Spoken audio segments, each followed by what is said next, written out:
We've got Vikas Khemani also joining us on the show. He's President and Head of Institutional Equities at Edelweiss Securities.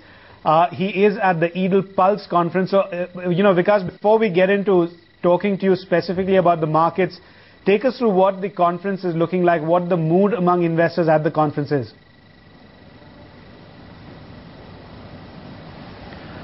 This is a pretty unique conference where we don't have the companies participating, but where we get a lot of people from the trade, industry, and association of industries participating. And idea here is to get the ground level feel of the businesses. And directly from the uninterested parties in the stock markets. And investors are also, I think, trying to get pulse of what is happening on the ground as far as the businesses are concerned. And I think as far as the mood is concerned, it is broadly two segments. One is the investment side, where we're trying to get or check with people who are equipment suppliers to consultants to who execute projects. And secondly, I think there is a segment which is trying to give you color on the consumption related themes from the auto dealer, FMCG dealers.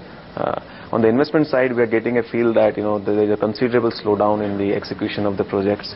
A lot of projects are coming to halt for various reasons, which includes, especially if I were to say on the power side, from the coal supply perspective to PPA signing perspective, also from a debt lining up perspective. So a lot of slowdown is happening on the investment, and which I think is probably market sensing, and I think quite a sort of amount of pessimism, if I were to use that word, can be seen. On the consumption side, you are getting mixed reviews. In the FMCG side, things are broadly okay. I think auto you're seeing slowdown, and probably expected to slow down further. On the pharma side, I think things are at least what we hear from the trade is that things are pretty good and expected to pick up further. So broadly.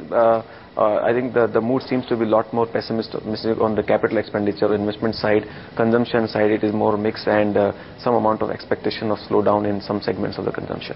Sure. Vikas, but is it a sense of caution or a little bit of a jitteriness that you're picking up, lack of optimism in terms of investing in the markets at this point in time, and just the idea of cash is king? Is that something that you're picking up?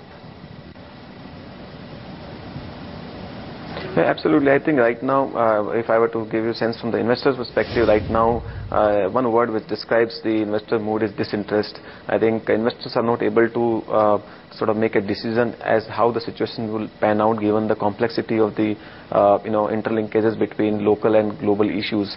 You make an hypothesis, and suddenly it changes by one event happening in other parts of the world.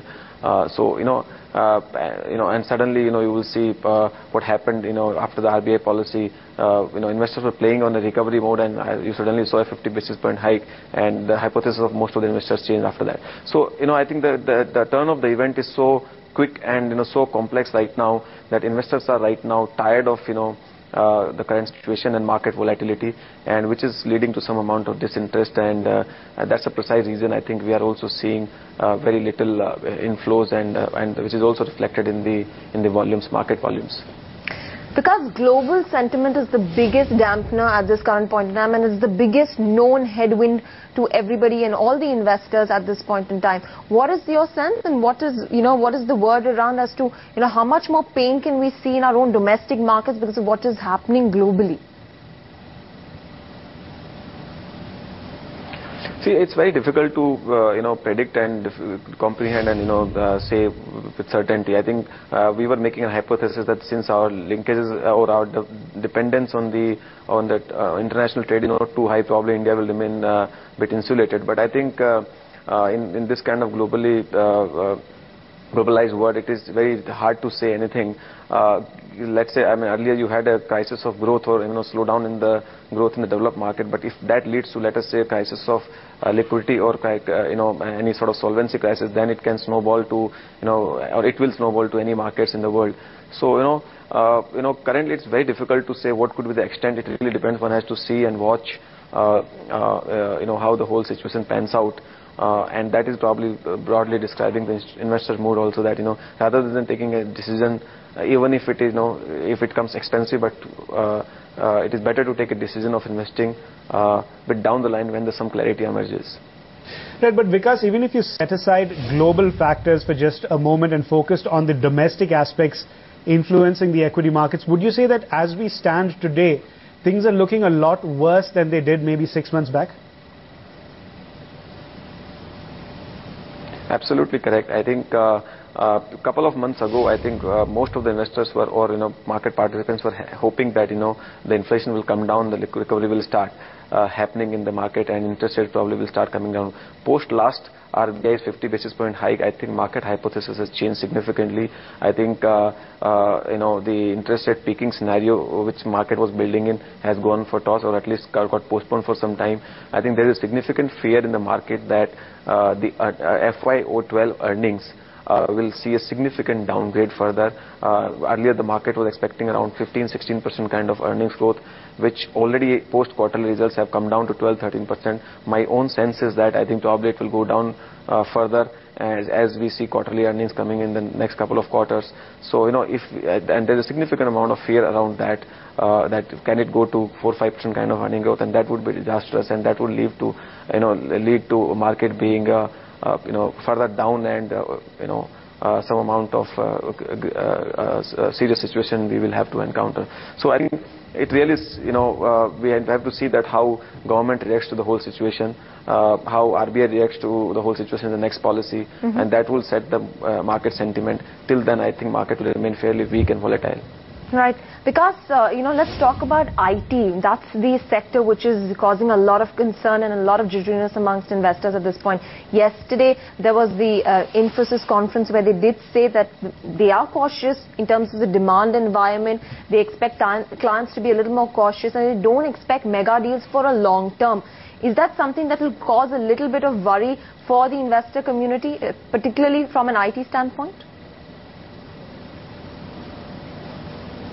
Absolutely. If you see the IT stocks, I mean, it's already been causing, and that is reflecting in the correction. We have seen a sharp and steep correction in all the IT stocks across the board, including the larger ones. So I think that definitely is a concern, and I think it is reflecting. And given the fact that IT was considered some amount of defensive sector, hence it was trading a bit expensive, even if the growth expectations were 14-15%.